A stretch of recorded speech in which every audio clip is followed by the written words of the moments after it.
शीघ्रं पुण्याभितरणं वृंदावनम गोवर्धनम यमुना पुलनाति च।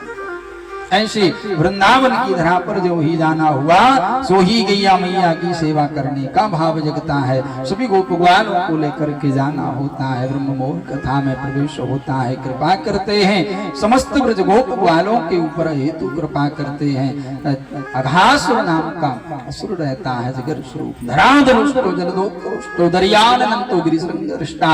एक मुकाधर भूमि पर एक आकाश की ओर अनादि वैदिक गुफा को प्रतीत करते हुए गोप ग्वाल अघासुर के मुख में प्रवेश करते हैं। पीछे से कन्हैया का जाना हुआ, अघासुर का उद्धार हुआ, दावाग्नि से बचाया। ऐसे एक नहीं अनन्य लीलाओं के लिए परम पिता ने किया है। कालिया नृत्य करते हुए, तांडव करते हुए वहां भी अहेतु कृपा की है और समस्त इंद्रियों का दमन किया है। परम पिता की कृपा हुई है। ननाक पुष्टम नपारमिष्टम न सार्वभौमम नृषाधिपत्यम नायो सिद्धीर पुनर्भवम वा समंजसत्व विरहि आकांक्ष। प्रभु कुछ नहीं चाहिए, सिर्फ आपकी कृपा रहे, आपकी दया दृष्टि रहे, ऐसा कालियानाथ उद्धार होता है। रास पंचाध्यायी रास महोत्सव श्री चीर हरण मेला होती है, जिसमें परम पिता समस्त ब्रज माताओं के लिए स्वयं की प्राप्ति के लिए वस्त्र का हरण करते। ब्रजेव संतम नवनीत चोरम गोपांगनानां यदुकोट चोरम अनेक जन्मार्जित पाप चोराग्रगम्यं शरणं प्रपद्ये। कात्यायनी महामाये महायोगिन्यधीश्वरी नंद गोप सुतम देवी पतिं मे कुरुते नमः। समस्त ब्रज माता एक ही भाव लिए हैं, हमारे लिए नंद का सुत नंद का बेटा पति रूप में प्राप्त हो जावे। और ये प्राप्त कब होंगे? जब आपके शरीर में अंदर जो 6 प्रकार के अवगुण भरे हुए हैं, जब यह परे हो जाए, इनसे अलग हो जाए, तब कहीं जाके कन्हैया के रास महोत्सव में सम्मिलित होने का सौभाग्य प्राप्त होता है। इसलिए कन्हैया ने यहाँ पर काम क्रोध लोभ मोह मद मत्सर के लिए अनुकूल किया है, ब्रजमाताओं के ऊपर कृपा की है। अगर कृपा ना करते तो महाराज ये दंभ ये लोभ ये माया दूर ना होती, और जब ये दूर ना होती तो रास महोत्सव में ब्रजमाताएं कभी सम्मिलित ना हो पाते। समस्त ब्रजमाताएं आग्रह करती श्याम सुंदर वस्त्र के लिए देव वस्त्र हमारे लला नहीं सोहत है, यह चाल तुम्हारी नेक दया नहीं लागत धाड़ कपें जलमाज उघारी। आपको दया नहीं आती, और अगर इतने में भी दया ना आए तो फिर कन्हैया कंस को राज विराज रहो सो ना सके कहे शेष पुरारी।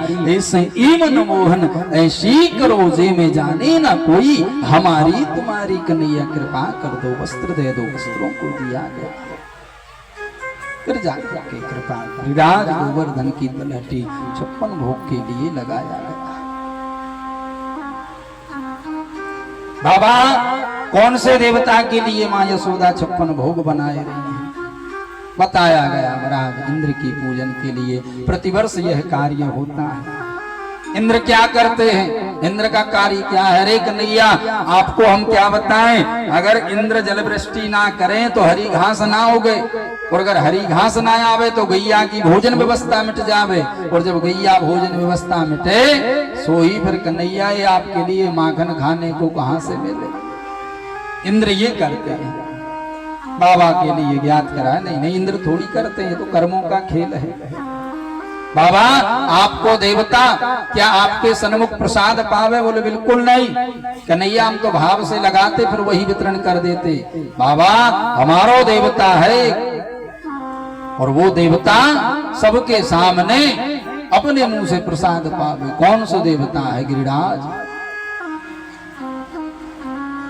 7 कोस 30 किलोमीटर गिरिराज गोवर्धन तलहटी कथा में प्रवेश कराया। समस्त ब्रजवासी गोप ग्वाल जन 56 व्यंजन को लेकर के जाया करते हैं। कन्हैया आपके देवता की पूजा तो करने आ गए, लेकिन विधान पता नहीं, इसलिए श्याम सुंदर आप ही बताएंगे। हाँ ठीक है, हम बताए रहे हैं। सर्वप्रथम हाथ में फूल चावल ले लो भाई।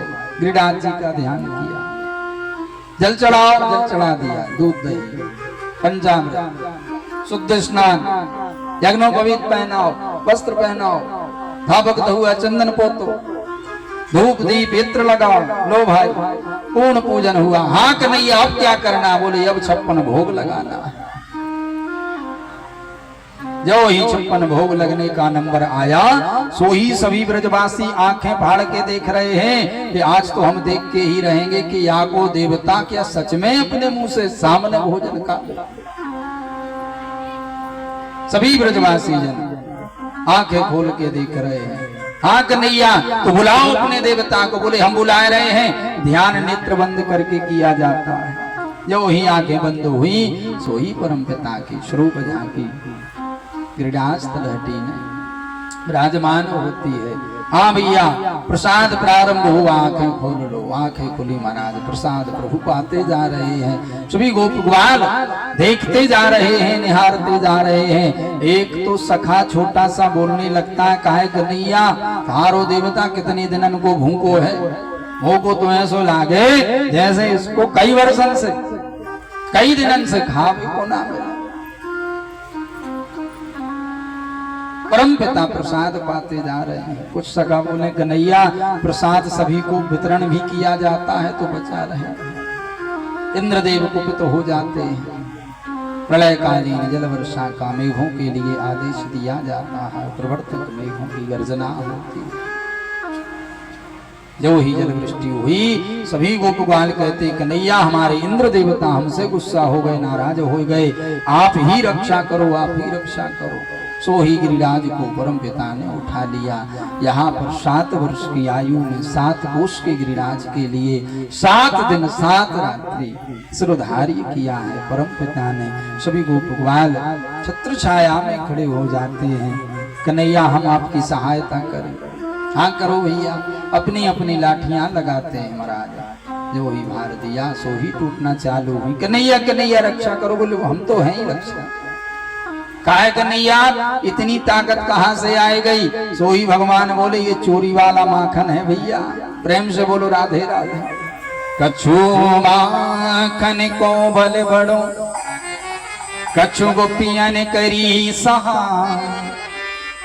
श्री राधा जो की कृपा से गिरवर नीयो उठा। 7 कोस को है बप्पू, 7 बरस के श्याम, 7 दिवस धारण कियो, पायो गिरी वरना। बोलो गिरिराज धरण की जय हो। श्री गोवर्धननाथ भगवान की जय हो।